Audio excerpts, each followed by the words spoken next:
મારી પત્ની કહે હોતું હશે એવું તમે તો ચારે બાજુ દેખાવો છો કહે તુવેરની દાળમાં ચોખાના દાણામાં ઘઉંના લોટમાં મને તો સાલો આંચકો લાગ્યો હું ધણી છું કે ધનેરું એ હા ભાઈ હા એ કાગડા બધે કાળા જોય એ વાત સાચી એકદમ હો ભાઈ એક બીજી એક વાત કહું હું મારા સાસરે ગયો મારી સાસુમાએ 8 દિવસ સુધી પાલકડી ભાજી ખવડાવી અને 9મા દિવસે આવીને પૂછે છે જમાઈ રાત આજે તમે શું જમશો મેં તો વળી કહી દીધું કેતર વધારી દો હું આજે જ ચડી આવીશ અરે ખરી કરી કેતો ભાઈ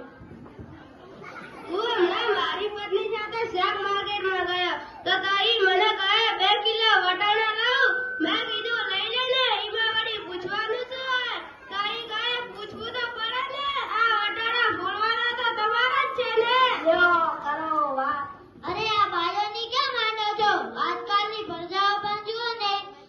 મારી ચિંડોળના હાથમાં મોબાઈલ આવ્યો એટલે બસ પતી ગયું આપણી સાથે વાત કરતા હોય ને કોકનો ફોન આવે તો બસ હાલવા જ માંડે અલ્યામ શું ભાઈ આપણે ખેતરમાં ઉભેલા જાડિયા છીએ એને મન તો જાડિયા સમજી લો એને તો મોબાઈલ આવે એટલે બસ પતી ગયું કરજો દુનિયા મુઠ્ઠી મે ધીરુભાઈ અંબાણી જ જોઈ લ્યો એમાંય પણ જીવો આવે છે ને તરત છોકરા આપણો જીવ લઈ ગયા છે એનું નામ જીવો